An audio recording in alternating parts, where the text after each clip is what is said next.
Well, hello, my friends. Welcome back to another episode of High Strangeness. Tonight, I am very excited about this guest. His name is Dean Bertram, and I'm going to read a little bio about Dean. Dean Bertram has a PhD in history from the University of Sydney in Australia. His doctoral dissertation was titled Flying Saucer Culture, a Historical Survey of American UFO Belief. Oh my God, that sounds so interesting. His writings have been featured in a range of publications, including Forteanna Times, wonderful magazine, People magazine, The Spectator, and The Australian. He hosts the podcast Talking Weird on the Untold Radio Network. Dean is also a filmmaker and a film festival programmer. He runs a Midwest Weird Fest and a Night of Horror International Film Festival, both based in, please forgive my mispronunciation, is it Eau Claire? Eau Claire. Eau Claire, Wisconsin. His multi-award-winning short documentary, The Shaver Mystery, is still playing the film festival circuit, and he is currently shooting a feature documentary about Raymond A. Palmer, The Shaver Mystery, and the birth of the modern UFO belief, titled The Man Who Invented Flying Saucers. Dean, how are you doing, friend? Man, I'm so glad. I'm like I said just before we started to go live. I've been wanting to talk to you for ages, and this is the first time we've really done it outside of chat, so it's great. Yeah, you too, man. You too. Well, I'm super fascinated by your work. You were kind enough to send me some video clips of this documentary you're working on, and I was just telling you, I am absolutely blown away. And I must say, this documentary is very much for me. It's hitting all the notes of 20th century mystery, the birth of, the flying saucer era. It's got everything I love. So I've got a million questions for you. But, before we get started on the Shaver mystery, Ray Palmer, Maury Island and all that wonderful stuff, I kind of want to know, what is your background in being interested in the strange and unusual, my friend? That's gosh, do I give you the long version or the short version? Give me the long. Give me whatever you want. After I did my BA degree, my bachelor's degree at university, I'd thought about UFOs and things like that when I was a kid, but I hadn't thought about it for really a long time in any meaningful way. I mean, I grew up in Search of and, E.T. and Close Encounters and all that kind of stuff. But I was after I'd done my BA, I was working of all things as a private investigator. So I always needed books to read. I'm a reader anyway, but when I was doing surveillance, because that was 90% of the work, I was always looking for books to read while I was doing surveillance. So I was outside of a bookstore in the suburbs of northern part of Sydney, and they had for sale tables out there with all their markdown books. And I picked up this book by Edith Fiore called Encounters, and it was about essentially alien abduction. I hadn't thought about it for anything like that, probably again since I was a kid. And by now I'm again, I don't know, early 20s. And I buy it, and I'm fascinated with it, and I start reading this book. And Fiore is somebody who she worked in a clinical capacity, but she was also always somebody who had a big belief in flying saucers. She says in that book that she read Donald Kehoe's work back in the 50s, and from the moment she read that book, she was forever a believer in the extraterrestrial hypothesis. And I don't think when I read that book, I was as well versed in problems with memory retrieval and, biases and cultural expectations when we engage with the other and all this kind of stuff. So I didn't even pick up on that cue.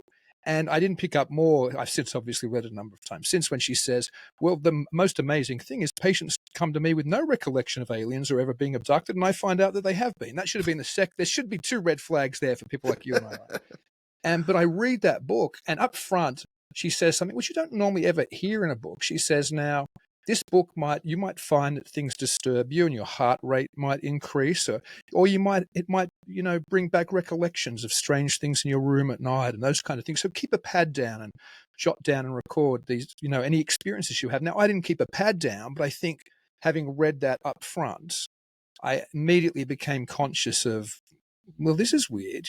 Is this book going to have that bigger effect on me? And when I read it, it had an incredible effect on me. It bothered me terribly, and what I suppose it brought back was something I'd never forgotten, but I hadn't spent any time thinking about it, and I'd certainly never contextualized it within the framework of alien abduction, and I still don't, just to put that right up front. I'm not about to give you some revelation I'm an alien abductee or anything. But as a child, I had a recurrent either very vivid dream or some type of experience, or maybe something in between, because I think there's this imaginal realm which is different. We can get to that later if you want to, I would. which isn't entirely our world, isn't entirely another, and we intersect with it in kind of strange ways.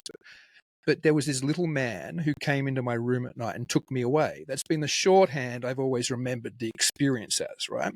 Do you remember what the little man looked like? Just curious. Yeah, that's exactly what I'll get to now. Sorry. So, and this is a story I'd never told anybody for a long time. I only started telling it when around the time I started talking weird about 4 years ago. It came up. I think I was on a show like yours, and somebody else asked me what started me, and so I was honest and told the story. But when you say a little man came into your room and took you away, the immediate, again, assumption is something from Communion or a Bud Hopkins book or the X-Files, some short grey being with a big, teardrop-shaped head and big black, eyes and the grey extraterrestrial. It wasn't anything like that. He was short. I was probably about 5 or younger. It's hard for me to pinpoint the exact time, but I'd say around that time in my life.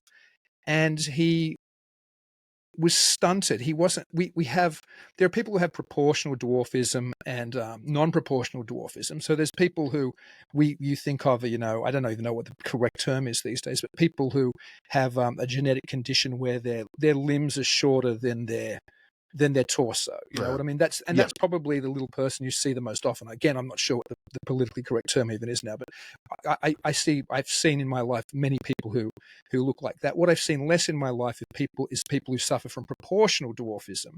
And I think that's the type of thing you see in old movies like The Wizard of Oz or Todd Browning's Freaks. They essentially just look like shrunken adults. They look little, right? The little man probably looked like that, like the performers who are known as the Doll Family, who appear in a lot of those movies from, the 20s and the 30s. That said, he'd also seemed more stunted and more compact. So he wasn't out of proportion, like his limbs weren't out of proportion with his body, but he seemed very solid, for lack of a better term. And he didn't look friendly. I do think I remember him smiling sometimes, but it never was a friendly smile, if that makes sense. He was scary.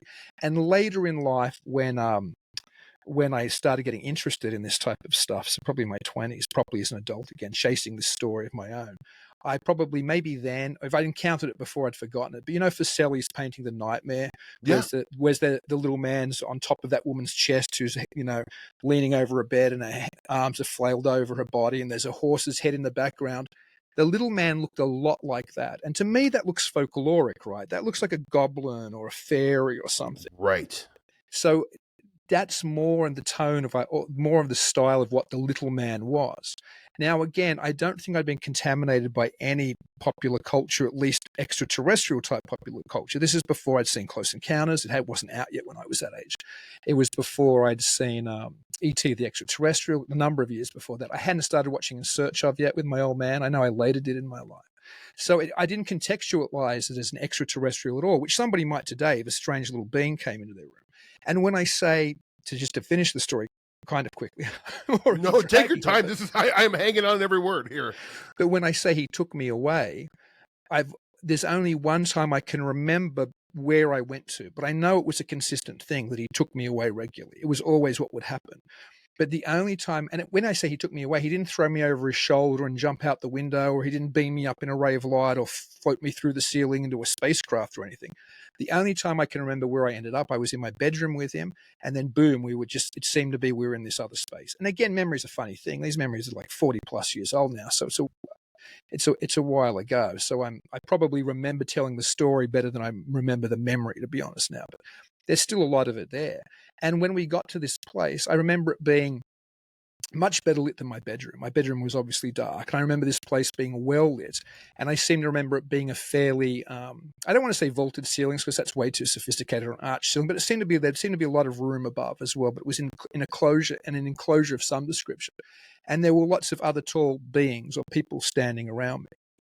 And there's only a very small part of the memory I can remember. It doesn't last very long, this memory.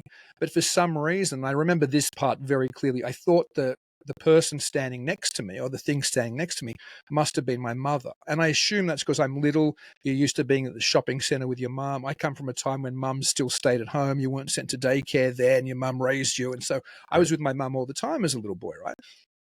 And I remember tugging on the thing's legs, or at the thing, thinking it was my mum, because I was scared. And then the thing bent or bent over or leant over towards me, and it wasn't my mother, and it wasn't human. It didn't look like the little man. It didn't look like a grey extraterrestrial either. I don't even like trying to say what it looked like, because I saw the little man so many times. I think I have still a somewhat accurate memory of what he looked like. This thing was so brief, and I think I've been so contaminated by science fiction, imagery and horror imagery, that I don't even want to try to say what it looked like, because I think it's too contaminated. But it wasn't human, and it didn't look like the little man, and it didn't look like a grey extraterrestrial. Right. But and that's where that memory ends. And then the story ends. Now I'll put a zip in it real quick for you. The story ends. The denouement, I guess, of the story is, one night I knew the little man was coming, and sometimes I wouldn't know he was coming, but I knew this time if I went with the little man, I would never come home again. I'd be gone with him. I'd be away with the little man forever. I just knew this inherently, and I was really scared. And when he came, it was the only time I ever resisted. And I fought him on top of my bed, not like boxing, like Rocky fisticuffs, but like struggling. And the weird thing is I have other memories from around that time in my life with struggling with boys in playgrounds and things. And it's a very physically real memory like that. That's what bothers me about it so much, the physicality of that final memory. Yeah. And I can't say I beat him, but we must have reached some kind of impasse, and he left and he never came back. And that's the end of the little man's story. Wow, that is something else. One question before I forget to ask.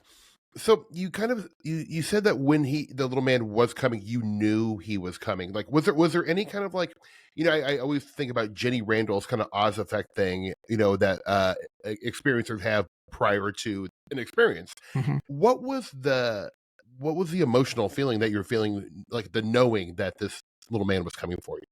Well, again, it's a long time ago, but there was a sense of genuine dread, like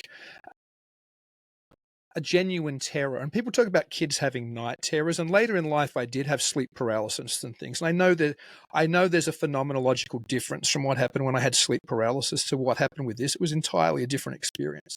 But there was still that increased sense of terror. And maybe that was similar to other night terrors and sleep paralysis, but it wasn't that. It was not the same thing. This was something which was and I'm not sure what it was. I've often thought it was just my little psyche trying to work something out.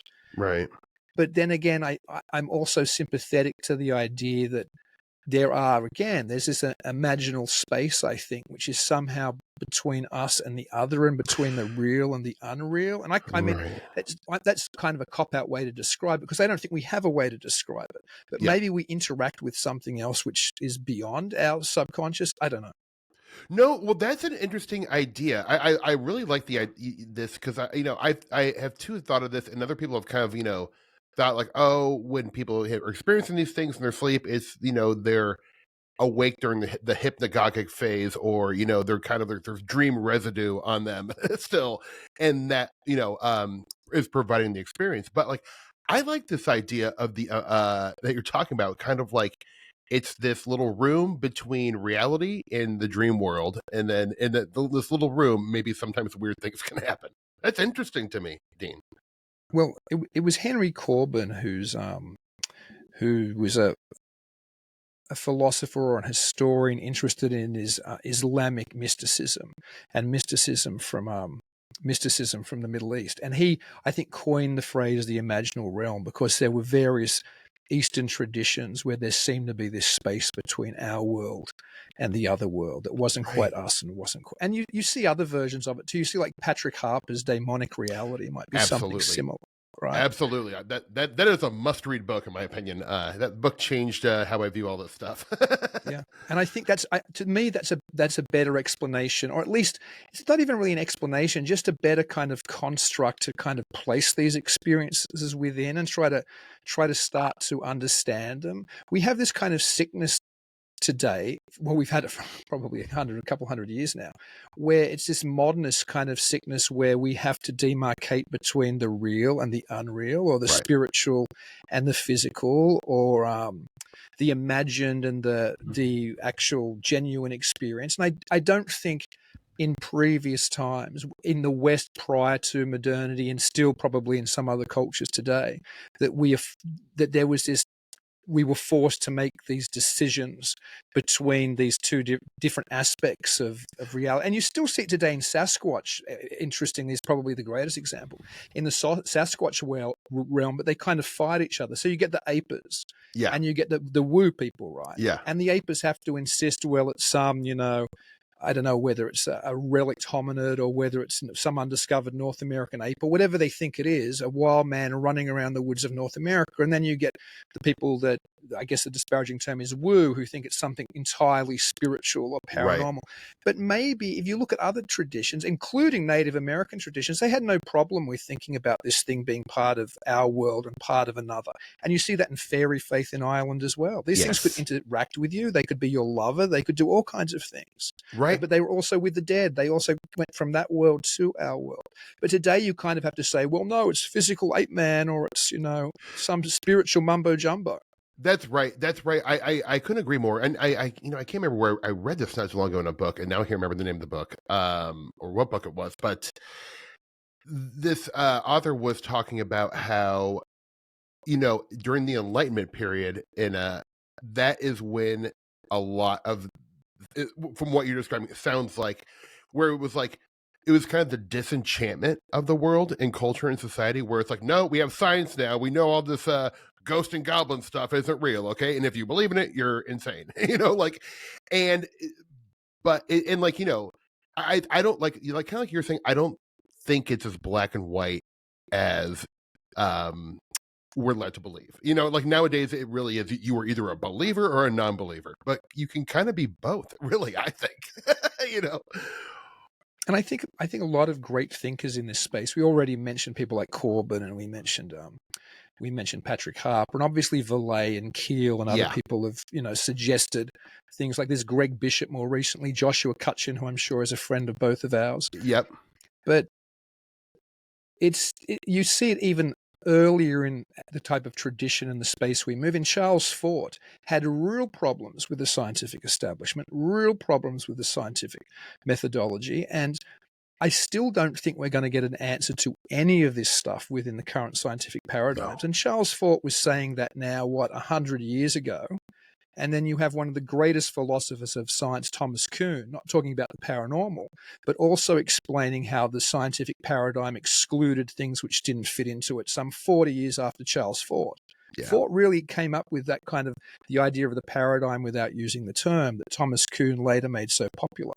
But what I always find, and this might irritate some of your listeners, it might even irritate you, and I don't mean to, but I always have such a problem when I see people who are self-identifying Forteans, right, and then they say, but I follow the science, or I use science to work this out. And I'm thinking, Charles Fort's like doing somersaults in his grave. He said, you couldn't work this out with the science, right? So, right. Well, and it wasn't, I think a lot of people have kind of, even speaking of Greg Bishop, I remember Greg Bishop is a good friend of mine, and I almost consider him kind of like a mentor in a lot of these subjects, because he was a huge influence on me, and we spent a lot of time just talking about this stuff, and he's really opened my mind up to it. But, oh my God, I was losing my point. Oh, no. Oh my God. I totally lost my train of thought there. It's hard with these big discussions. The big discussions, it's easy to go in 100 directions. Oh, no, I think I remembered. Okay, so, but Greg always has the idea. He's like, look, if I had $1 billion to put together a team of UFOs, or to study the UFO problem, I would obviously have scientists, but I'd also have artists, philosophers, people, English professors, because I think this is a multidisciplinary subject. It is not just strictly, I don't think science alone, at least our current science, is going to come any closer to understanding what this stuff represents, absolutely, than a philosopher would. Bishop's so switched on. He's one of my favorite thinkers in the field. Agree. Yeah, he is a big influence on me. Everyone out there, if you don't know, Radio Mysterioso, cannot recommend. It's like going to Fortean school. It's really great. Well, Dean, I want to get into your documentary and the Richard Shaver story, and I am a big fan. I've always been a very big fan of the Richard Shaver story. I'm a big fan of the mythos of underground civilizations, and no one typifies that to me better than the Richard Shaver story in the 20th century. Would you mind kind of giving my listeners like a little thumbnail, I know, and this is very hard, of who Richard Shaver was and the significance of Richard Shaver's offerings to the world. Sure, it's always difficult to know exactly where to start this story, but I'll start it where I started in the short documentary, The Shaver Mystery, which you kindly mentioned at the beginning of. It's so good. It is so good. I don't know. First off, are people allowed to watch that yet, or you're not done with it? Until it's off the festival circuit, no, because there's a lot of festivals which still don't want you to be obviously screening on YouTube or something, because then why are they going? So I sent you a private link, so that's why you got to see it. Well, one day you all will be able to watch it, and you'll love it. I hope so. So the documentary, where I start the short documentary, is when Richard Shaver wrote a letter to Amazing Stories, I think 1943. And at the time, Raymond Palmer was the editor of Amazing Stories. He'd kind of been hired by Ziff Davis, the publishers, when they acquired Amazing Stories, which was the first science fiction magazine. It was founded originally by Hugo Gernsback, and it's where we get the term science fiction. In fact, originally it was called Scientifiction, and then it got shortened down. But Palmer had bought this failing science fiction magazine back from the dead. I think it was down to maybe 20,000 or something circulation. He had it up to about 135,000. So he was doing really well. And he'd been the editor at that stage for, I don't even know how long, at least half a dozen years. And this letter arrives in the Amazing Stories offices. And Howard Brown, who's one of his co-editors or under-editors or associate editors, is reading this letter to the editor. And it's from Richard Shaver, and he's talking about this ancient language, this pre-diluvial language that he's discovered, which he calls man-tongue, in other words. So it's the root, according to Shaver, it's the root language. And essentially what it is the English alphabet, but each letter has a special significant meaning. So you can dissect the words by seeing what A stands for or what B stands, and you can just add up the letters and you can kind of work out what it means. And so Brown's reading this letter and he's just joking and saying, oh, another nut job sent us a letter, and he crunches it up and he throws it in the trash can. And Raymond Palmer is listening to Brown doing this little spiel, and he walks over to the trash can, fishes out the letter, straightens it out, flattens the letter, puts it on Brown's desk and says, run this letter in full in the next issue. And Brown says something along the lines of, listen, I respect you, you're a senior editor in this space, but I can't see what the value is in this. Can you tell me?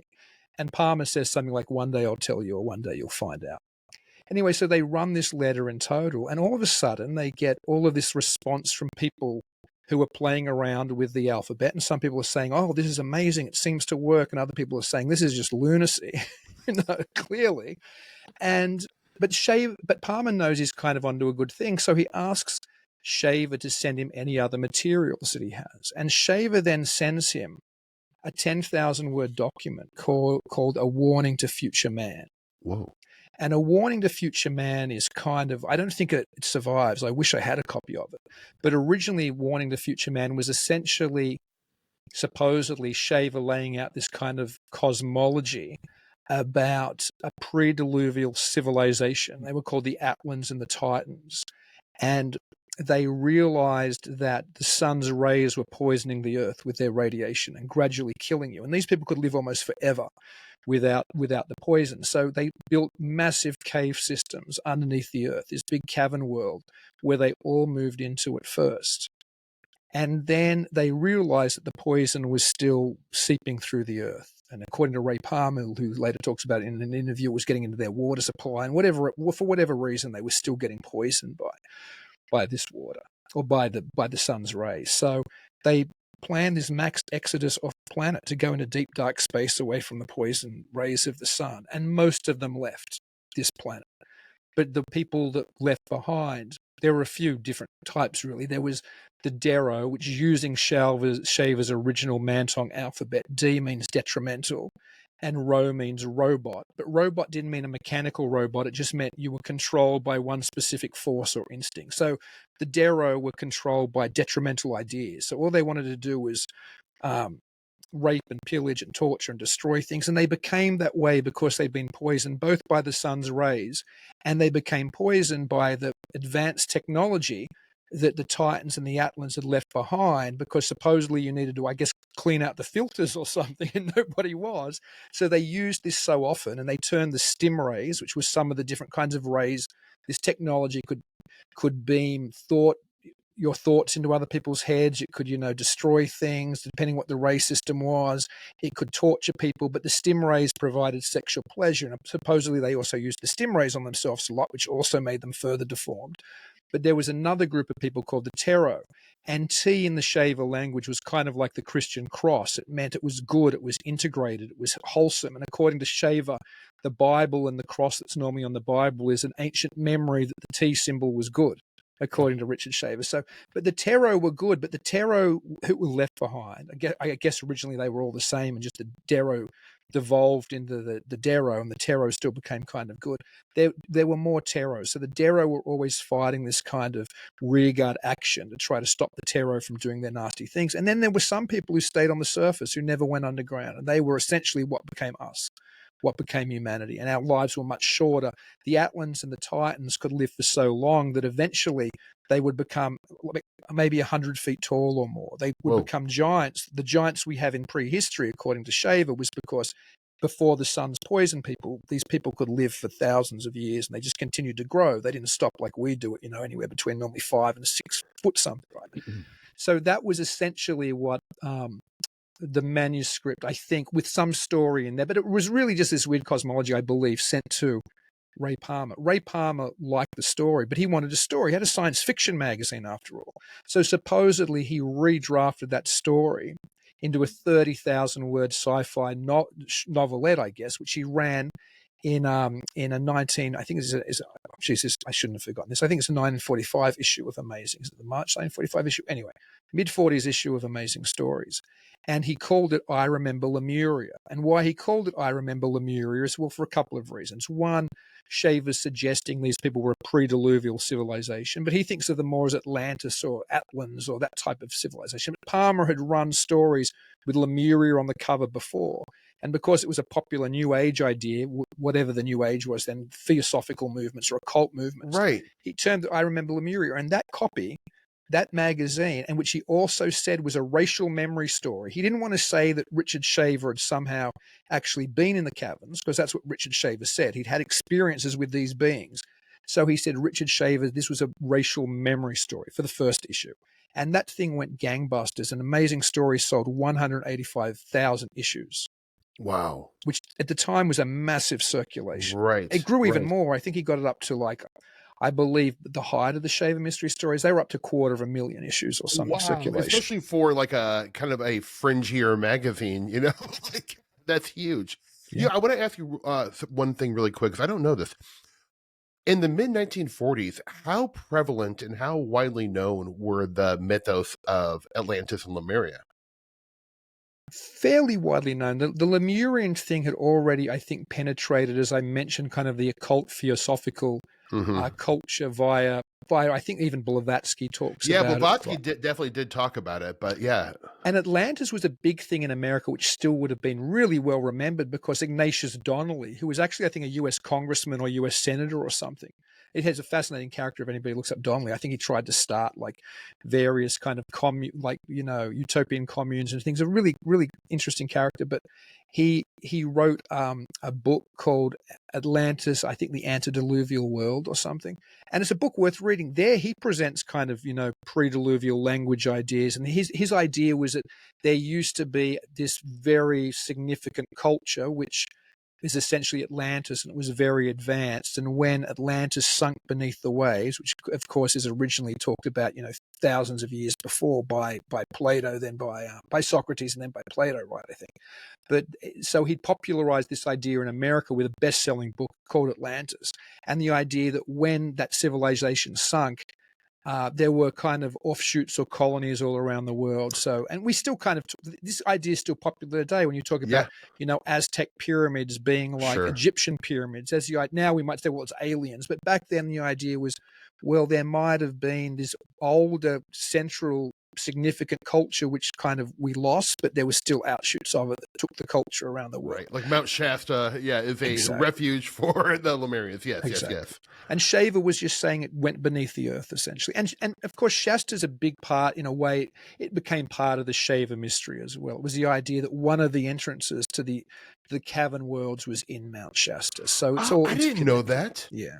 Do you think that's where the Mount Shasta kind of ideas of it being a Lemurian hideout came I from? think it's part of it. I mean, I think a lot of this stuff is like a golden strain of esotericism that winds through things, and then it's hard to say what influences. Well, Right. sometimes it's not, because you can see something came 100 years before, but sometimes things intersect. You know what I mean? Like Yeah, yeah, yeah. you have to kind of see this permeation of culture, of an alternative culture throughout these kind of occult ideas, I think. Right. And and how like I'm sorry, I'm like putting a bunch of responsibility on you knowing everything about underground civilization mythos. But how prevalent at the time was the idea of underground civilizations of otherworldly beings? Was this a Well, pretty original storyline that he was putting out there? no, there's a number of books, and ironically, Palmer. I've got them around here somewhere as well. I've got the Palmer editions because he republished some of them much later in the 1960s. So there's the Smoky God, which was a book that talked about the Hollow Earth. I'm probably going to mispronounce it, so probably is it Edidorfer or something? Edith Dorver, yeah, I read that this summer, which is an interesting book to read.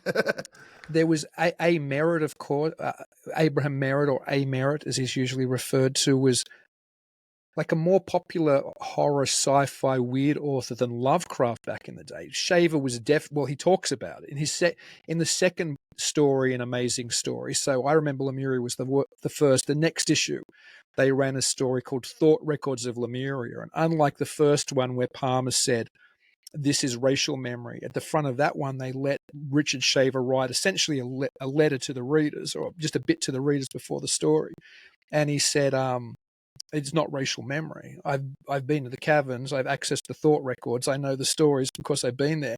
And he said A Merritt had also, and A Merritt wrote about underground civilizations as well. There's a few different, I think it appears in the Moon Pool. It might appear elsewhere, but Merritt's been forgotten. Lovecraft's well remembered, which is ironic because Lovecraft was influenced by Merritt as well.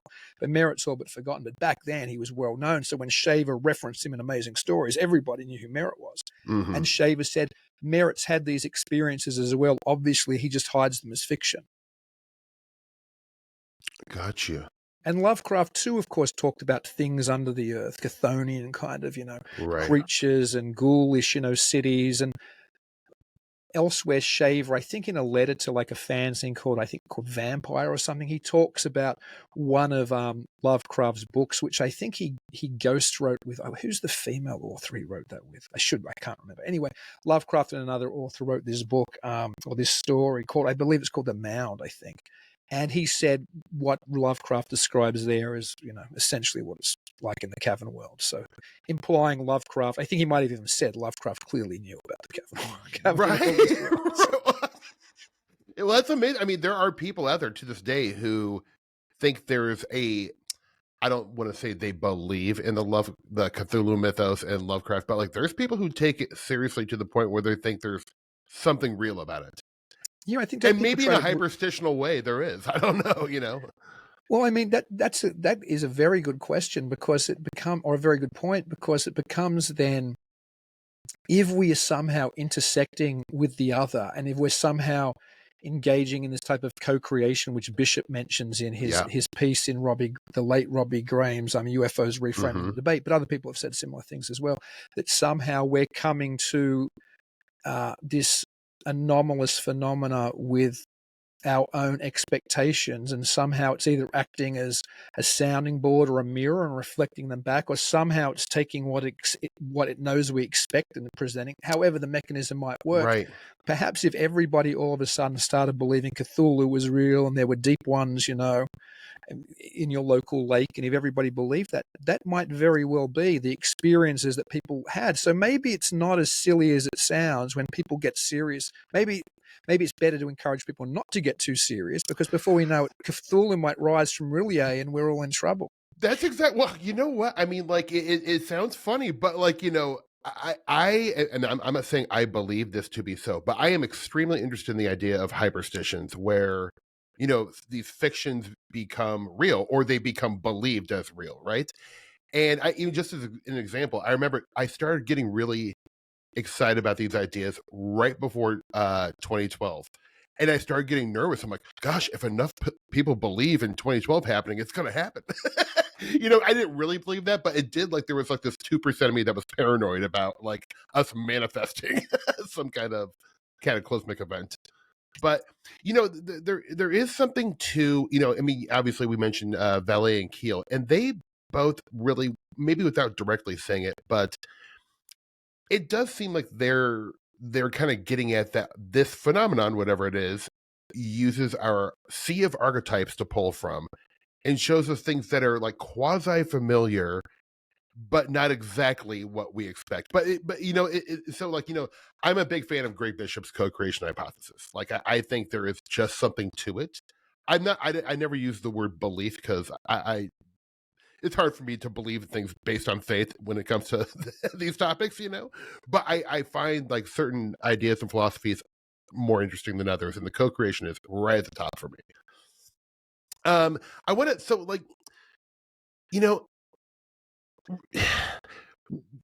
a lot of times, at least how I kind of perceived Richard Shaver when I was younger and, going ham on UFO books, but it seemed like they were always kind of lumping Richard Shaver in with just other, UFO experiencers. And it's hard for me to really like now, knowing more about Richard Shaver at this age, he does not seem like your typical contactee of the 1940s, right? Or even like, the later going on the 50s and 60s when contacteeism was happening a lot more. But what, like, I mean, like, how do you perceive his stories? I mean, like, it almost seems like it's more definitely like otherworldly, but like it doesn't seem to fit in with the UFO ETH very much to me. Yeah, I think a lot of it lays the framework for some of the beliefs and maybe even some of the experiences that followed. One, of course, of the great differences between, say, Shaver's experiences and then the experiences of the contactees in 1950s ufology, which are really the next people that get a serious attention Mm-hmm. about having engagements regularly with non-human humanoid beings, is that the contactees are almost universally positive about these beings. Like they're very spiritually enlightening experiences. In fact, they're often some of the contactees, notably some of the major ones like George Adamski, were already playing around in occult and theosophical circles. So Yes. a lot of it is just that kind of ideas repackaged in space garb, regardless of the reality of Adamski's experiences or not. Right. That's certainly the way a lot of it comes across. But Shaver was very pessimistic. You know what I mean? There wasn't a whole lot of good that ever came out of his experiences. I mean, he had some nice times with the tarot. I think he had a tarot lover. But ultimately, there was no great spiritual enlightenment. There was no Right. connecting this to some higher truth. Shaver was very much a materialist and an atheist. He didn't think there was any great spiritual truth to learn from his experiences. He thought his experiences should just teach us to get a military expedition and go into the caverns and take that technology back and get rid of the Darrow. He knew it probably would never happen, but that would have been his solution. Well, Adamski's solution might be, or any of the groups of the time, or any of the contactees of the time might have been, well, we need to meditate or to think about universal peace or to follow the examples of the Space Brothers. Yes. There was none of that nonsense for Richard Shaver. Ironically, Ray Palmer, the great contention between Ray Palmer and Richard Shaver, and you can argue that, speaking of co-creation, you can argue that the Shaver mystery was at least a literary co-creation between Ray Palmer and Richard Shaver, certainly early on. And then Shaver might have had more freedom to write. Well, clearly Palmer knew how to promote it, and Palmer came up with the term the Shaver mystery, and Palmer ghost wrote some of the early stuff. But while Shaver insisted on the physical reality of his experiences, Palmer, who had become somewhat of a convert to a 19th century kind of New Age Bible called a Waspy, seemed to think that which talked about various levels of, spiritual beings and malevolent spiritual beings and good spiritual beings, contextualized the Shaver mystery as potentially fitting into that Waspy kind of framework. Like he believed Richard Shaver was having experiences, but he didn't believe that Richard Shaver was necessarily going into the caverns. He thought Shaver was intersecting or interconnecting or interrelating or having contact with these beings in his life, but it was probably something happening on the spiritual planes. And they would argue about it. There's correspondence with them arguing about it. That's interesting. I had no idea. Like I knew Palmer would kind of I don't know if rewrite is the right word, but he would definitely edit and maybe make, some of his writings more cohesive for publication. But I didn't know that they, like would actually sit there and debate about what, that's a new wrinkle for me. That is very interesting. So obviously this is, we're entering the speculation station here, Dean. You don't know for sure, but like, do you have a gut feeling? Cause I mean, like I'm venturing to guess, like I've, you're the, you're the most knowledgeable person I've ever met concerning Richard Shaver. That is for sure. Oh, that's nice. But do you get kind of a hunch feeling that he, not that you can't answer the question like whether he had any of these experiences, obviously, but do you think he at least believed some of these initial experiences? Like, do you think he believed what he was saying, or do you I think it was pure 100% fiction? believe it. Yeah, that's something I'm comfortable saying. I 100% Richard Shaver believed everything he said. Interesting. That is very interesting. And so did Palmer, because Palmer thought he was legit, right? Yeah, well, Palmer too was. Palmer had a Barnum-esque element to his character. I love both of them. I'm very protective about both men now because I've been doing this Yeah. documentary for 2 years, right? But Palmer was able to play with ideas and able to poke the fans and poke people to get a reaction. And he used to like to make people think. It's something that it went the very first time I met Ray Palmer's son, Ray B. Palmer. He said, "Dad liked to make people think." Like, and it's true. I don't think.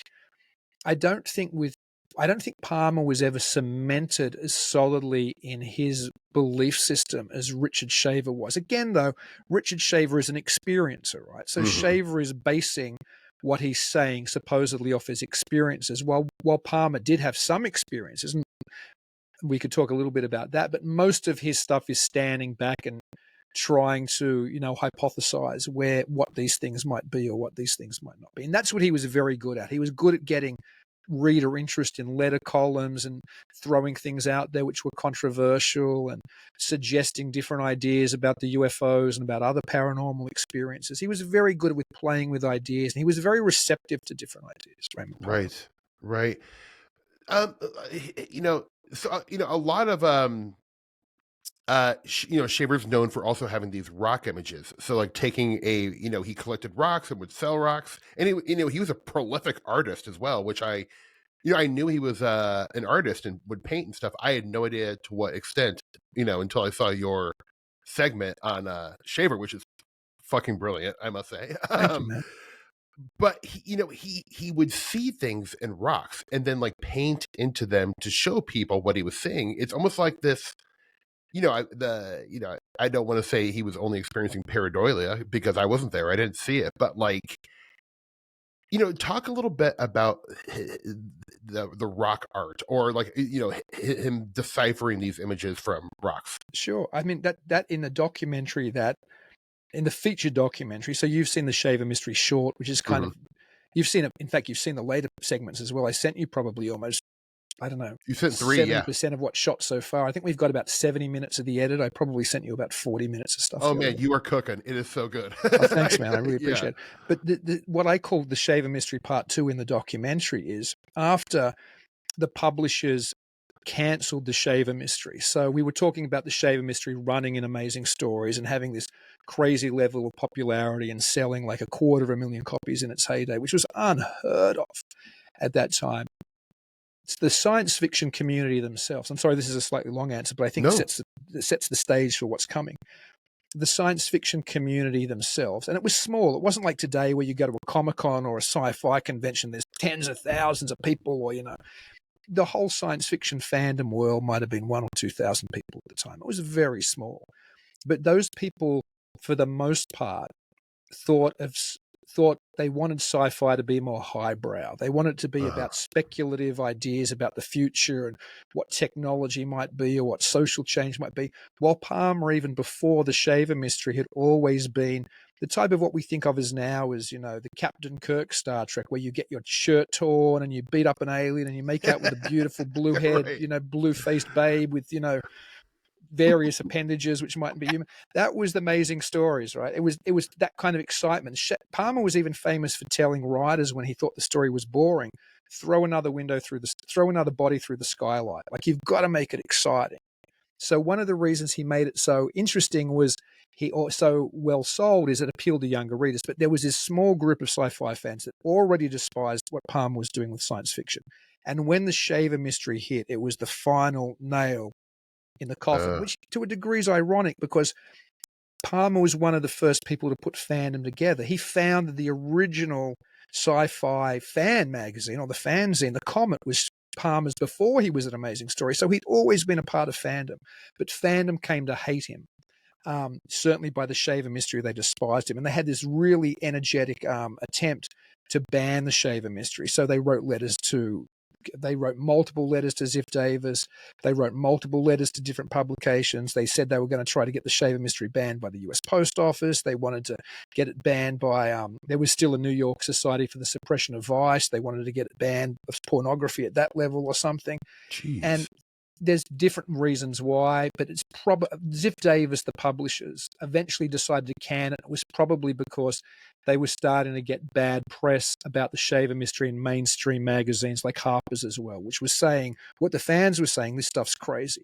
So right. Ziff Davis put pressure on Palmer to stop running it as fact anymore. He gradually wound it down. The story also goes that Palmer, who was, and this is a whole other story, Maury Island and Kenneth Arnold and all that, which we're going to get into that. But he wanted to do more with flying saucers as well, and they wouldn't let him because Amazing Stories was already more of a Fortean magazine than a science fiction magazine by the end of the Shaver mystery run. And so he decided he was going to exit. So he developed an exit strategy where he still worked for Ziff Davis by day, but he founded Fate magazine with Curtis Fuller by night, which he edited under a different name, like a pseudonym, so they wouldn't know he was starting this other magazine. Started his own science fiction magazine as well. And he and Richard Shaver decided to bail to rural Wisconsin. And we know nobody really knew why that. Nobody really knew what the order of that was. People used to tend to think that Richard Shaver had moved to rural Wisconsin, and then Ray Palmer had visited and fallen in love with the area and moved there. Coincidentally, just a mile away from Richard Shaver, right? Right. Yeah, like literally like neighboring properties, right? It's just around the corner from me. But nobody who'd ever. Why would you come to rural middle of nowhere Amherst, Portage County? I went and pulled the deeds when I was making the documentary, and Ray Palmer and Richard Shaver bought their properties within a month of each other. And I taught one of my best friends, Jason McLean, who I used to do Mysterious Library with, another show on the Untold Radio Network. He works in escrow, real estate escrow. That's his day job. And I rang him and said, as soon as I pulled the deeds, I'm like, those guys bought those properties within a month of each other. And he said, that's a simultaneous close. Back then, if that would have just meant one bank took slightly longer to clear the funds. Those guys bought those properties at the same time. So what that means is they scouted rural Wisconsin and found neighboring properties. So that's probably what happened, and that will be in the feature a little more as well. So they moved to neighboring properties in rural Wisconsin, and when they were there, Palmer kept running, magazines and his publishing kind of mini empire. And sometimes Richard Shaver would fall on hard times, and he would be exposed to the rural life. He had a working farm, and one day his wife, who'd been working in one of their potato fields or something, came into to his desk and dropped these pebbles on his desk and said, there's little faces and little figures in these rocks. And Shaver apparently just ignored it. And then when he got to it a week or so later, he looked at those little rocks, and lo and behold, Shaver said there were faces and there were features in there. And that became his life passion from then, which was the mid-50s until up and when he died in the mid-70s. And I've met people since. I met a guy in Amherst who now lives in one of Ray Palmer's old houses, ironically. And his family, he said, we were never rich, but we would employ Richard Shaver when he didn't have a lot of money to come and do what? To take rocks out of our fields, because Amherst, the farm areas where these guys built, were why they probably got the land so cheap, which other people have told me, is it was always crappy farming land because there's so much rocks which are always being pushed up out of the earth that it makes for hard farming. So Shaver, one of his jobs, which I don't think anybody even knew before this, was to go and pull rocks out of the field. And this guy said the farmers would all be mesmerized and just befuddled because here Shaver would be just obsessed with a rock, and they're like, what? We just want to get rid of these things. Stop staring at it. So what Shaver thought then was he thought Amherst or Lanark, which is just outside the town, so it's kind of Lanark and Amherst, really the same place, but he thought he'd somehow landed on the top of some, ancient city which was just below the surface, and all of these things was ancient art and ancient records in these rocks. Amazing. First off, I had no idea his wife was the one who kind of started him down this path. Second, I didn't know he had a job as I mean, that's actually like really, that's big for the narrative of Shaver. Like I did not know that. One question I have: so where was Shaver before Wisconsin? Immediately before, I think he was in Pennsylvania. That's Pennsylvania. where. Okay. That's where, and that would have been actually if I'd sent you another segment. I wanted to blow up your inbox. You can send as many as you want, pal. I really enjoyed it. So there's another segment which talks about, and because there's an old radio interview with it on. There's very few audio or film recordings of either of the men, but there's a really relatively easy to access radio interview, which is probably the easiest thing to get, where Ray Palmer tells the story about visiting Shaver in Pennsylvania. So after Shaver started working for him, Palmer was based in Chicago at that time, or Evanston, I think, just outside of Chicago. And when he was running Amazing Stories and other magazines, he was the editor of a number of them. But when he started running Shaver Stories, he wanted to go supposedly and meet Shaver in person and investigate and see if Shaver was just full of BS. So he went to Pennsylvania, went to Shaver's. I think he had a farm or a rural-esque property there. And when he was there at night, after Shaver had gone to bed, I think his wife was still up doing chores or something, but Shaver had gone to bed. Palmer was in the neighboring room. And he started to hear these voices coming from Richard Shaver's bedroom. But they weren't Richard Shaver. And the conversation was essentially about somebody being tortured, supposedly, I think it was 4 miles away and 4 miles deep. Whoa. And the 4 people talking about it must have been, I'm guessing, Tero, because they didn't like what was happening. And there was meant to be, I think, a kid's voice, a woman's voice, maybe 2 women's voice and a man's voice. And Shaver could hear them, or Palmer could hear them all coming from Shaver's room. And then supposedly they realized that Palmer was listening, and the kid voice said, "Oh, don't worry about that dupe or that idiot in the next room," or something like this. So, and then supposedly the next day, Palmer pretended he wanted to stay in while Shaver and his wife went out or something. And apparently he tore the room apart looking for microphones and things, and there was nothing there. Now, a little postscript to that story real quickly, although I know that wasn't, you just want to know where he was immediately before. No. That's fascinating. But when I was talking, well, not just when I was talking, because I've heard it from Ray Palmer, but it's also in one of Richard Toronto's wonderful books. Anybody who's interested in this stuff should buy Richard Toronto's War Over Lemuria. That should be your first stop. Richard Toronto is the primary Shaver biographer, and without Richard Toronto, there wouldn't be this film. I mean, he's been a massive help. And he's written a number of books. He's got 2 gorgeous books on Shaver's art, but on the Rock Fogo art. He's got another book called Shaverology, The Shaver Mystery Home Companion. He used to run the fanzine called Shavertron, and you can buy all of that now collected in 4 editions. It's all great. Start with War Over Lemuria. Done. But I think it's in Shaverology, the Shaver Mystery Home Companion. There's a letter from Palmer's daughter Linda, who, when they were neighbors, the Shavers would always visit for dinners, for Sunday dinners and for Christmases, and they were there. They were always going back and forth and hanging out with each other. And Raymond B. Palmer's told me the same story. The son is that Shaver fell asleep on their couch one day, and when he was there, the kids heard these voices coming out of his mouth. Very different sounding voices as well. Like it didn't sound like Shaver. That is incredible. Oh my God, I had no idea. That is so wild. Like, do you know specifically where he lived in Pennsylvania? I actually the funny thing about Pennsylvania is I think there's a lot of it. I've some David Paulides Missing 411 stuff, and there was various like high levels of abduction there. I do, but I've forgotten. And I remember at the time looking and seeing if it coincided with the stuff Paulides was talking about, and because he moved around a little bit, and one of his places I think did kind of coincide. And I was like, maybe I should email David and say, hey, do you know about the Shaver thing? Right. Well, I'm interested too because I'm a big fan of Stan Gordon's work, and wonderful book about the 73-74 UFO Bigfoot It's so great. infestation in the Chestnut Ridge area. Yeah, it's a good book. And I was just curious. I'm like, oh, I wonder, because there was a ton of coal mining, and there's Laurel Highlands Cave. There's a lot of cave systems running through that area of. So yeah, I guess, and also the last question I'll ask about the location, but like, was there a specific, like, for example, like, was there a cave that he said was my access point, or could he just access them through a bunch of different like, I don't even know if it was specifically a cave, or like, how would he go underground? Was there a certain place he would go to interact? No, I don't think he. I think people often would want to know, back in the day, fans and people who started, like the Shaver, people who became members of the Shaver Mystery Fan Club, which was something that started as well, would want to know how to get access to the caves, and people would plan to do expeditions.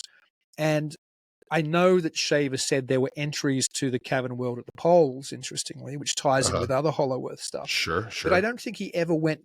He never went like, oh, I'm going to go to the caves and here I'll go. Things would take him to the caves. Do you know what I mean? The same way. I guess my little man story, he'd be there and boop, then he'd be in the cavern world, right? Right. So, gee, I never thought of it. Maybe that little man was a Darrow. Good grief. I never even thought of that. Well, I don't know, Dean. We just, lost my favorite artist of all time, David Lynch, and I couldn't help thinking about the man from another place, the little man in Twin Peaks. And the Red Room being kind of like an in-between, imaginal, dreamy area between dream and reality. Like, there's so many metaphors and examples in, film and books and stuff. I mean, these are old ideas that have been with us for a long time. And Shaver, I think, in the 20th century, typifies this, really, like, at least in the Fortean world. It's interesting you mention Twin Peaks in relation to Shaverism.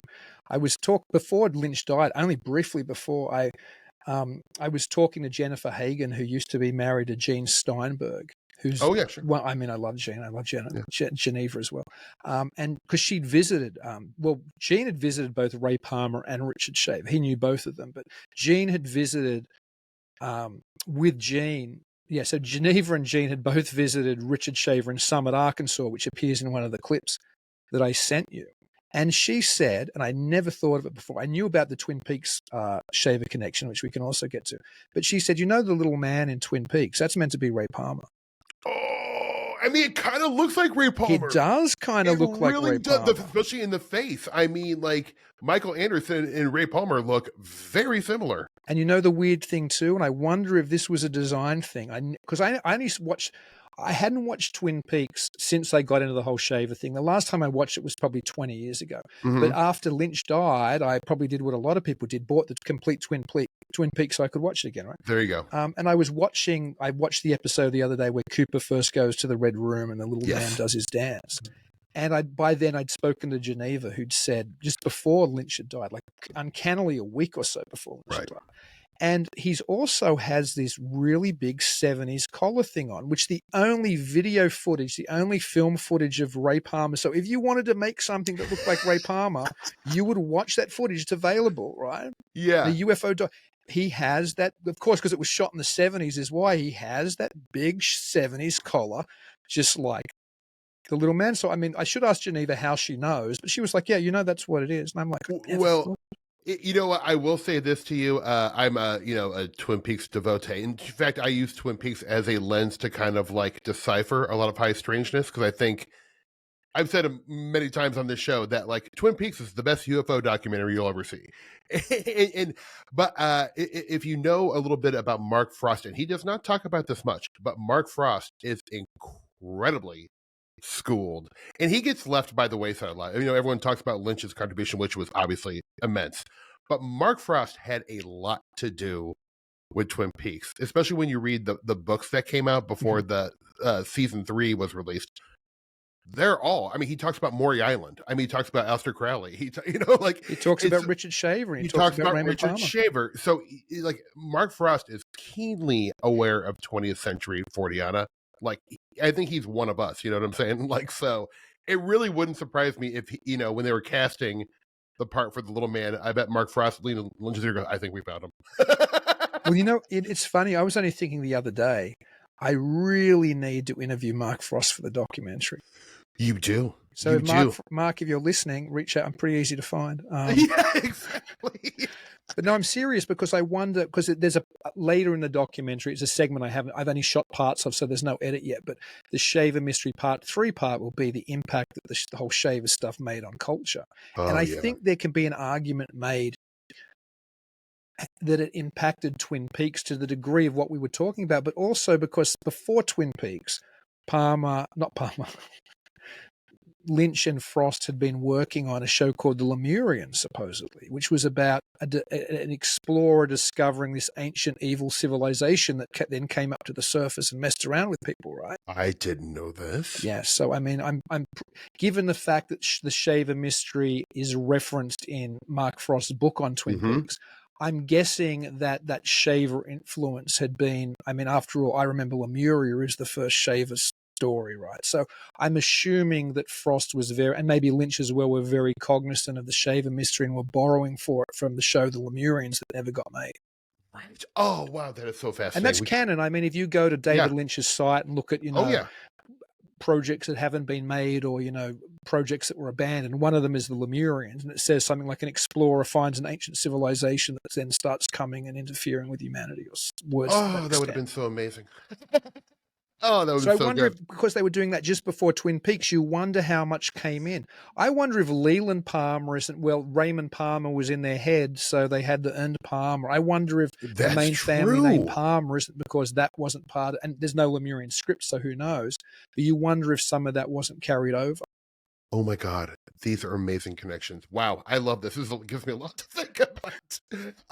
Oh my gosh, we're already an hour in. I want to talk about Maury Island. I have been obsessed with the Maury Island case for a long time. And the thing about the Maury Island case, listeners, is that it's a very important, whether it's genuine or not, a lot of important mythos and lore kind of came out of the Maury Island event really after the event happened. Where the whole Maury Island thing gets really interesting is after the event, which is so rare for UFO encounters. It's usually the event is everything. What happened afterwards kind of interesting. But with Maury Island is different because, well, let's talk about Maury Island a little bit, if you don't mind. Do you mind just like teeing up the event and then we can kind of dissect through there? First out, your piece, again, I will say, folks, you have something very, very much to look forward to because your piece on Maury Island was phenomenal. Man, you're too kind. I just need a couple hundred people like you, and I'm in business, Steve. Yeah, well, hey, once people see this, they're going to love it. I'm telling you. So, the Maury Island event is intricately linked to Ray Palmer as well. We'll start at the beginning, though. So, on June 21, 1947, which is just a few days before Kenneth Arnold's famous flying saucer sighting near Mount Rainier, allegedly, Harold Dahl, who was kind of a lumbage salvageman, was out on a boat in the Puget Sound. The Puget Sound is the water just to the west of Seattle, Tacoma area and Des Moines area, and directly opposite it. In fact, if you're on the coast there, you can see Maury Island. So he was operating a lumber salvage boat between the mainland and Maury Island in Puget Sound when supposedly they saw in the sky, when I say they, he was also there with two crewmen, his son, and his family dog. Yep. They saw in the sky these six, we would say they were flying saucers, but they were more like flying donuts. They were kind of hollow in the middle. They saw these six flying donuts, and one of the flying donuts seemed to be in some type of mechanical trouble. It was like, tilting in the sky, and it started to pour out of the middle of it metallic slab debris, which was hitting the water, and the fumes and the steam was shooting up, and then it started to hit their boat. So they beached the boat to try to get away from it on the island, and they all jumped off of the boat and ran to hide behind some timber on the shoreline. And supposedly the dog got killed by one of these fragments which came from the flying donut.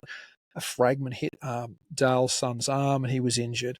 And then eventually, as they watched this kind of, again, this in trouble flying donut, the five other donuts circled around it, maybe somehow assisted it, and then they all flew into the distance. So Harold Dahl then pilots his ship back to the mainland, where there's various versions of what his relationship was. I think in the early Palmer written version, it was, and Kenneth Arnold written version, it was Harold Dahl's boss. But they went back and told the story to Fred Chrisman. Now, Fred Chrisman is an interesting figure on so many levels, and that's that's a whole show for you right there. I want to touch upon a little bit about, because I am fucking fascinated by Fred Chrisman. I mean, the only thing worth saying quickly about Chrisman, we can say hundreds of things, but the quick thing is he'd already had contact with Ray Palmer. I think he'd written at least twice two amazing stories about his own contacts with the Darrow during the Shaver Mystery days. Right. And so, and this was only like a year or two. This was like literally around when this stuff happened. So he was already writing Palmer relatively frequently at this time. And later Palmer said he thought he'd called him as well, but that's another story. So when Dahl shows Chrisman tells him the story and shows him the boat, and Dahl looks at the boat, or Chrisman looks at the boat and sees it's damaged from above, and he thinks, well, that sounds like maybe something did fall on top of this boat, debris. And then supposedly Chrisman goes back to Maury Island to try to find remnants of this slag, which he finds on the shoreline, and he also sees another flying donut craft that day. Anyway, Dahl and Chrisman bundle up some of this wreckage and they ship it to Ray Palmer, right? Because at the time there isn't Fate magazine yet, there isn't any UFO magazine. This is before flying saucers were even a thing. But even that month on the newsstands, the all Shaver Mystery issue of Amazing Stories was on the stand. There was a piece by Vincent Gaddis in that magazine called Visitors from the Void that talked about flying saucers before we had the term and suggested they were from outer space. So Palmer was already the man you literally said, if this really happened, he probably would be the person in the press you would send it to. And again, we can talk about whether it really happened or not, but that's again another story. So they send Palmer the story and they send Palmer the debris, and Palmer goes, heck, there's a story here. Again, he's Barnum-esque. He knows when there's a good story, and he thinks, well, if I want somebody to investigate this, who will I investigate? By the time he gets this stuff, or by the time they send it to him, Kenneth Arnold has already had his famous sighting near Mount Rainier, supposedly 3 days after Maury Island might or might not have happened. Who, if my listeners don't, I mean, I think most of you probably know who Kenneth Arnold was, but he kicked off the modern flying saucer craze, I'll call it, for lack of a better term. Exactly. And so Palmer goes, I'm going to reach out to Kenneth Arnold and see if he'll go and investigate this story, because he can obviously see the value of it. I get the world's most famous and originator of the flying saucer legend, not a legend yet, but flap now, and I'll get him to go and invest Maury Island. So he gets in contact with Arnold. And I think there's various versions of the story that he paid him $200 or $300 or $500, but whatever. He gave Arnold money, a generous amount in those days for expenses, and off Arnold went. Arnold was a pilot, remember? Again, he was the person who saw the flying discs near Mount Rainier. He wasn't a pilot by profession. I think he sold fire-like equipment to firefighters, what he did, but he had a plane so he could fly around to different farms and ranches in the greater kind of, Pacific Northwest and, over to Idaho and all kinds of places. And so he flies into Tacoma. And so that's the, I think you said just the setup. That's the setup. So the incident happened, but we would never know anything about the incident, which gets even crazier unless Ray Palmer had called in Kenneth Arnold. So that's the beginning. Before I go on, I don't know if you. No. I mean, that was a great tee up. Yeah. I mean, like, so it's, he's getting all the big, I mean, like, to have Kenneth Arnold be the guy you tap on the shoulder to go investigate. First off, that's an amazing editorial call on his part. Good call. And Kenneth Arnold's his sighting of the Delta-shaped crafts, I will remind you, it wasn't flying saucers, but the newspaper called it flying saucers. So then everyone sees flying saucers, which is very interesting on its own. But how long before the Maury Island event did the Kenneth Arnold event happen? Well, supposedly it was really close together, right? Well, supposedly, yeah. Supposedly Maury Island happened on the 21st, and then Kenneth Arnold happened on the 24th. But the question, I guess, becomes, if you're skeptical, is it because it's not like they sent it to Palmer on the 21st. It took them some time to send it to him. So it's like, are they just capitalizing on Arnold's story? Now, the interesting thing as well, of course, because not everybody knows this, I certainly didn't even know this, is when you're at Maury Island and you look back to the mainland, there's Mount Rainier right there in front of you.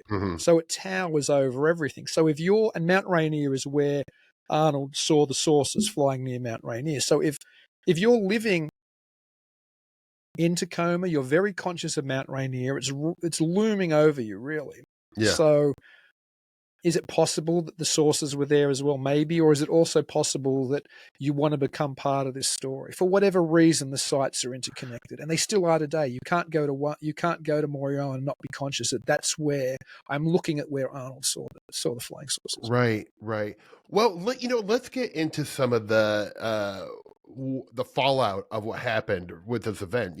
So Kenneth Arnold was there in the Tacoma region, staying at a hotel where he wasn't sure if the hotel was being bugged. It almost seems like, from reading Kenneth Arnold's book, it seems like he thought that his room was being bugged because people knew things he was saying on the phone, visits he was having with other people, during his investigation.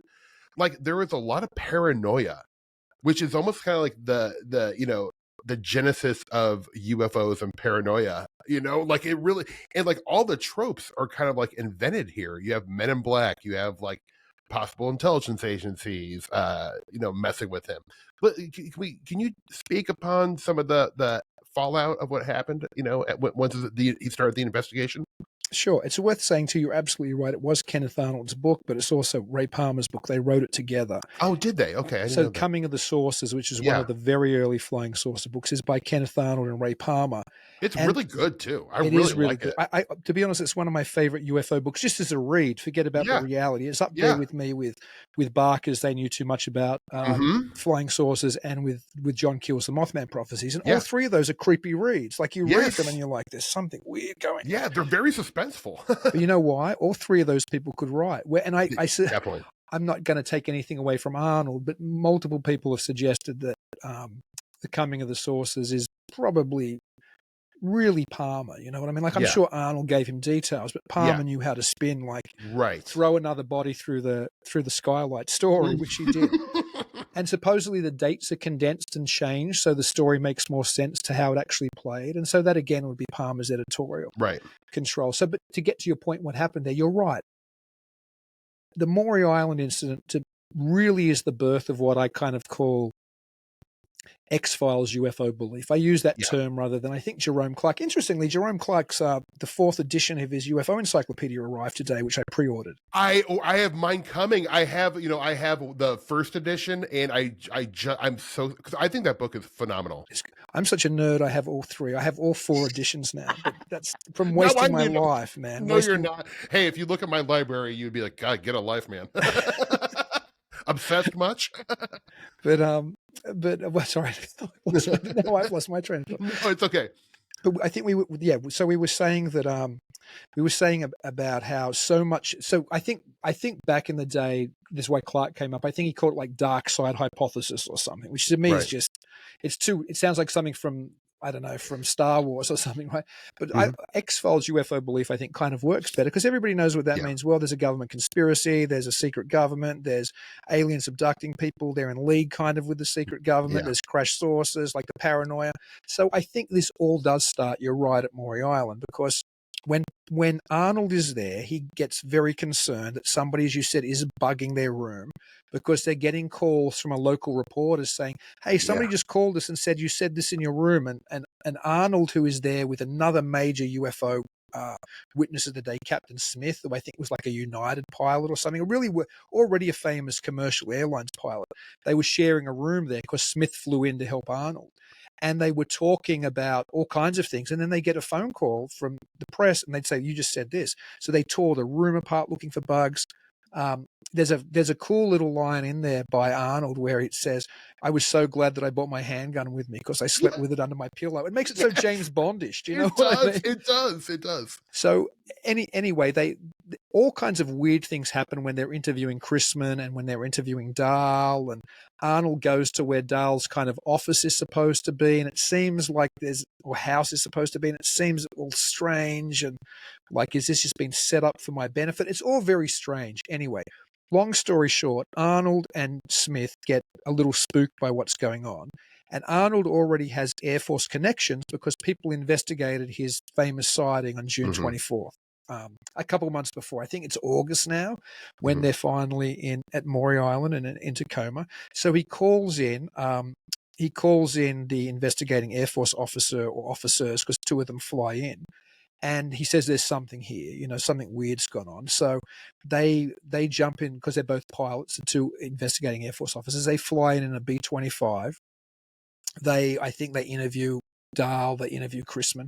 Supposedly they're not very impressed. And just when they're going to fly back to base, because it's just about to be, I think, what was called Air Force Day. It was the day where the United States Air Force separated from the U.S. Army. It used to be the U.S. Army Air Force, and now it was about to become its own unique service.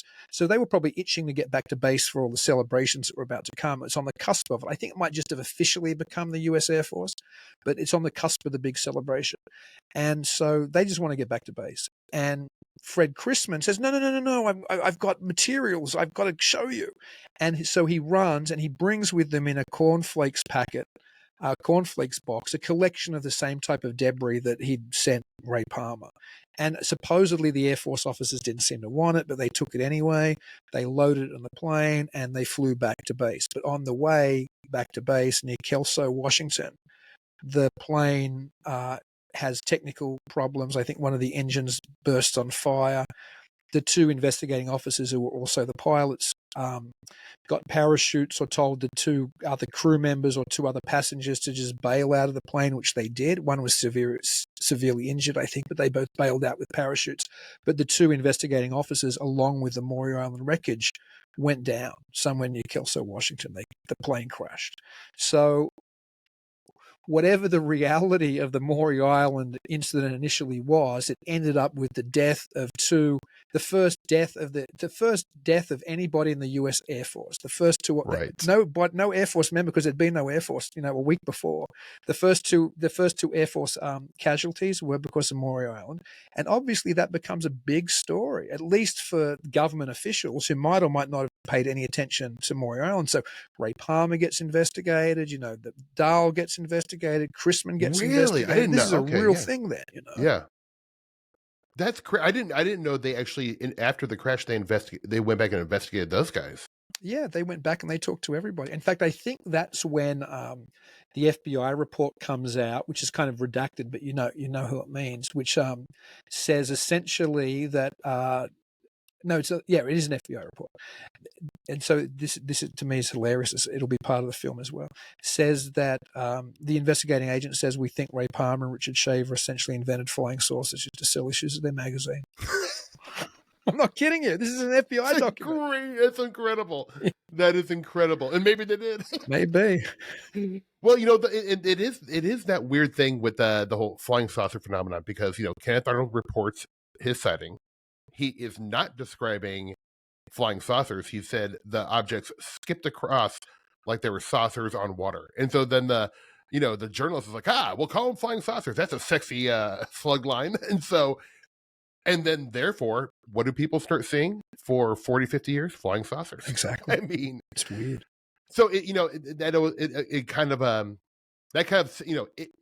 that was a genuine sighting, then it almost kind of goes back to the co-creation thing, where it's like, nope, people want to see flying saucers, so that's what we'll show ourselves as. I agree. It's interesting too, because there was a wonderful book that came out a year or two ago, and I've had the author on Talking Weird a couple of times. He's co-written books with Valet. He's another one of my favorite thinkers in the field, Chris Aubeck. Oh yeah, but he wrote. Oh, yeah. Have you read the book Sources yet? No, I have. I've read Wonders in the Sky, and I'm on the Magonio discussion forum. So. But no, I haven't read Sources might be the most important UFO book written in the last 20 years. Oh my God. Jesus. I'm going to give a bit of a spoiler. I mean, there's a lot in it, but one of the reasons is the traditional story of why they were called flying saucers was exactly what you said, Dan, that Arnold described them like they were flying like saucers would if you skim them over water, and then a headline writer or a journalist shortened it to flying saucers. Well, he described the shape as being like a heel of a shoe or crescent shaped. In fact, there were two different shapes within them, but whatever, they weren't flying saucers. But I had no idea, zero idea. And what Aubeck's done, the wonderful scholar that he is he says the term flying saucers was a term known by everybody in the United States going back for at least pre-World War II. And the term was and it's hard to think of now because it's not a popular sport, but back then it was a more popular sport than golf and tennis, was target trap shooting, target skeet shooting. Sure. And what they called those things was flying saucers. The clay pigeons were called flying saucers. And Orbeck doesn't just say this. He just like has, article after article after article after article. So Orbeck's suggestion is that the reason flying saucer was used initially by the press wasn't so much them misidentifying Arnold's use, was that they had something which was kind of that shape they could use to describe in a headline, and everybody would know the shape that they thought they were describing. So but you're absolutely right. As a result of that being the new shape, because they look the flying saucers we think of today, or post 1947. Now we think of them as Tic Tacs, maybe, but for a long time we thought of them as looking like essentially what you shoot out of a trap machine when you're going trap or skeet shoot. That's exactly right. You look like a McMinnville. That looks exactly like, a flying saucer. Well, that is, oh God, there's so much. I wish we had more time. But there's also like it's been a long time since I've read that book, but wasn't there like kind of like almost like a Men in Black situation? Yeah. That's absolutely, it's the first Men in Black situation. Yeah, it's like the first modern Men in Black situation, I think. Yeah. That's really where it all starts. After the incident, Harold Dahl, who was the person who was the pilot or the captain of the salvage ship, he gets visited by a man in a black suit and a black hat who says, we know what you saw, and relays exactly what Arnold saw, or rather exactly what Harold Dahl saw. And then he says, let's go and have a conversation somewhere. And he essentially warns him, if you know what would be best for you, and for you and your family, you're not going to talk about this anymore. Right. And then he does talk about it, and then his son disappears and turns up with amnesia, supposedly in Idaho or somewhere, working in a diner. So something weird supposedly happened. Right. I remember that story about his son, and that was like there was really not much follow-up as far as I remember about what happened. Or maybe at that point, I think Harold Dahl he just wanted out. He's like, yeah, I'm backing away off this. Yeah, no, I think Dahl kind of disappeared. Now, a lot of people have said Dahl and Chrisman's another story, but a lot of people, because Dahl came forward and supposedly said it was all a hoax, it was all BS, and so that's what most people have believed. But Steve Edmonston, who is a lawyer and the founder of the Men in Black Birthday Bash Festival and the producer of the Maury Island incident short film, and a very capable researcher who's in the documentary, he says that his research, and I think I've even seen the documents that he's pulled, his research was that the lead investigator from the FBI, and remember, this is like an outpost of, the FBI, like the person who's stationed in Des Moines, Washington State is so far from the power elite of DC, Washington, where, Hoover is, running the whole shebang, that Hoover would normally never have direct interactions with a field agent. But Hoover took this stuff so seriously, and this investigating low end, I guess maybe proto agent Cooper type, speaking of, the X-Files, said, no, I've spoken to Dahl, and he said it's absolutely true. He said it was a hoax because he was sick of being hassled about it, and he just wanted to shut it down. He said he would rather be remembered or be talked about as the guy who did this silly hoax as a person who was crazy and had saw flying saucers. So the FBI internal memos to J. Edgar Hoover from an agent within the FBI is saying, no, Dahl is telling me that this is genuine. This happened. That is big information to learn. Thanks to Steve Edmonston for that. That is fantastic. With the remaining time, I would love to just talk about Chrisman really quick, because so Fred Chrisman is really one of the, he's not a super well-known, I mean, he's known with this case, but like he's not super well-known in ufology. However, I think he is one of, again, prototype P.T. Barnum grifting people, or he was completely genuine. But there's some other details that are very fascinating about Fred Chrisman, including that he was mentioned in the Warren Commission for JFK. Yeah. And some people thought he was one of the tramps, the homeless people, tramps at Dealey Plaza. Yeah, Dealey Plaza. Yeah, that's true.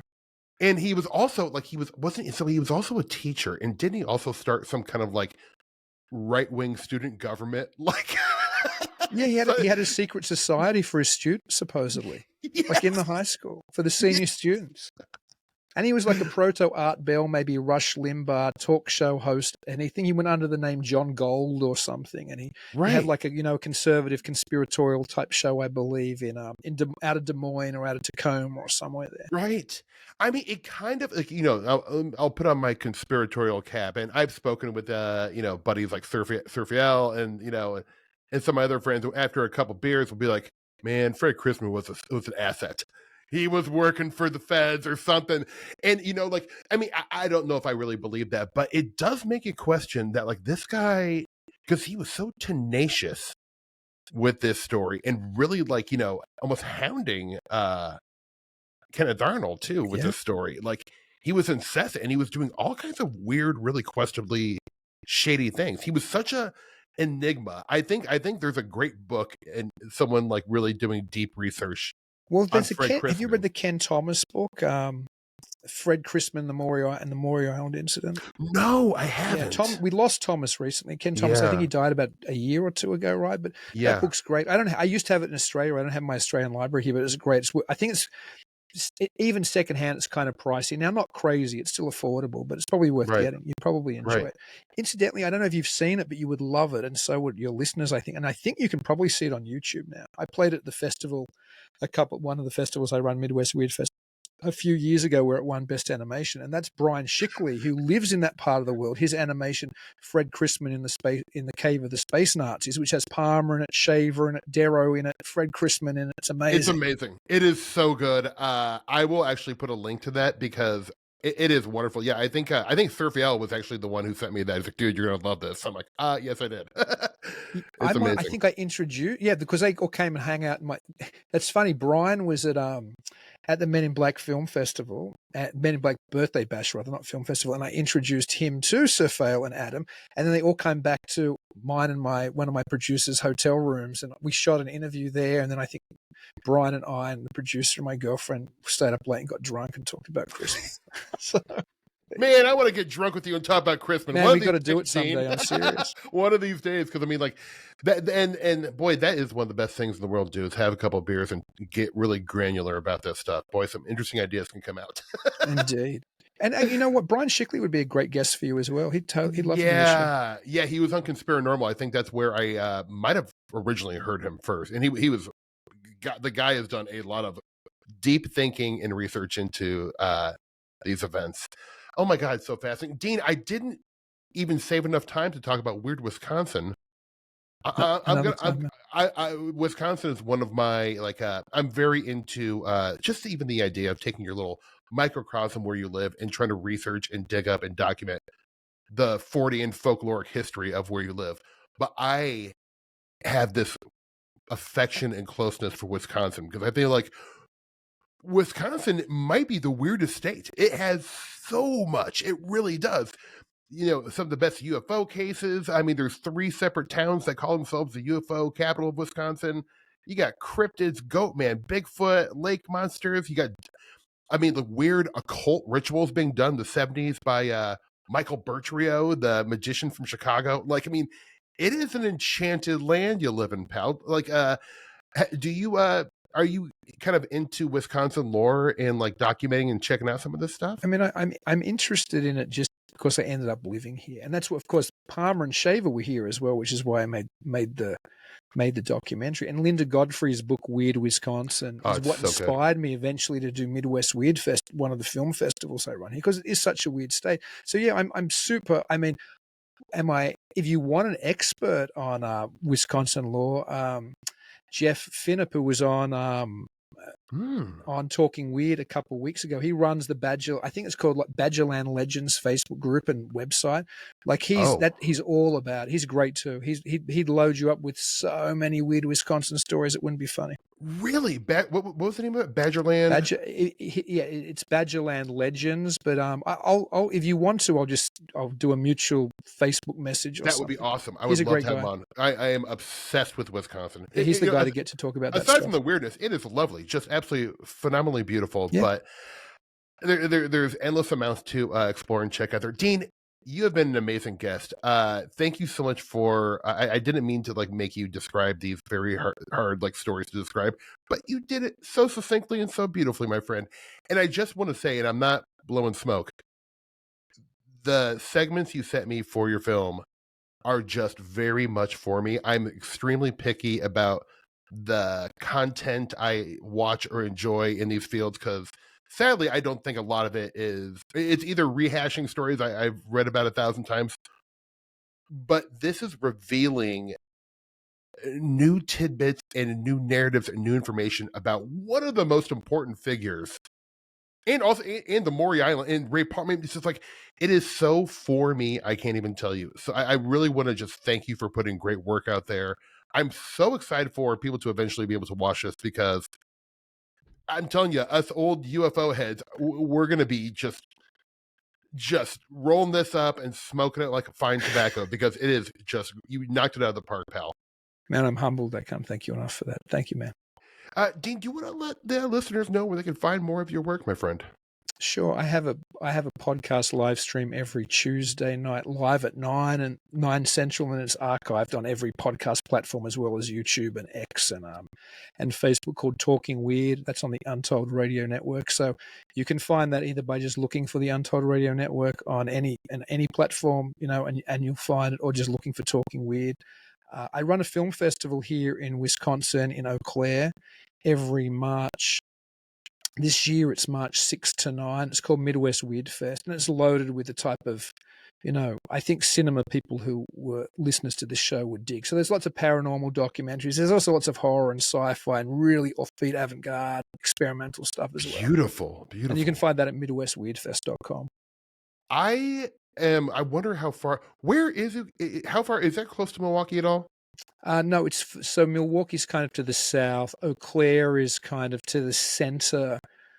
It's closer to Minneapolis, St. Paul. So it's about an hour and a half from Minneapolis, St. Paul. So it's closer to the west border. That's probably like 7-ish hours for me, man. You should come up this year. I really should come. What are the dates of that? March 6 to 9. All right. I am going to put that in my calendar because I would love to come. Man, let's talk about that after the show. Yeah, come. Yeah. I'll buy you dinner. You can show me some weird stuff, dude. I'll buy you some beers. We'll have fun. There you go. That will do it right. Buddy, this has been so much fun. I cannot thank you enough for your time. And please keep on doing the good work. We need it, I want to elevate the art form of Fortean cinema, and you are at the forefront. So keep on doing it, pal. Man, keep doing your show. High Strangeness is amazing. Oh, thanks, buddy. I appreciate it. Well, folks, thank you so much for listening to another episode of High Strangeness. Enjoy your dinners tonight, tomorrow, whenever you have dinner next. I hope you enjoy it. Peace out, my friends.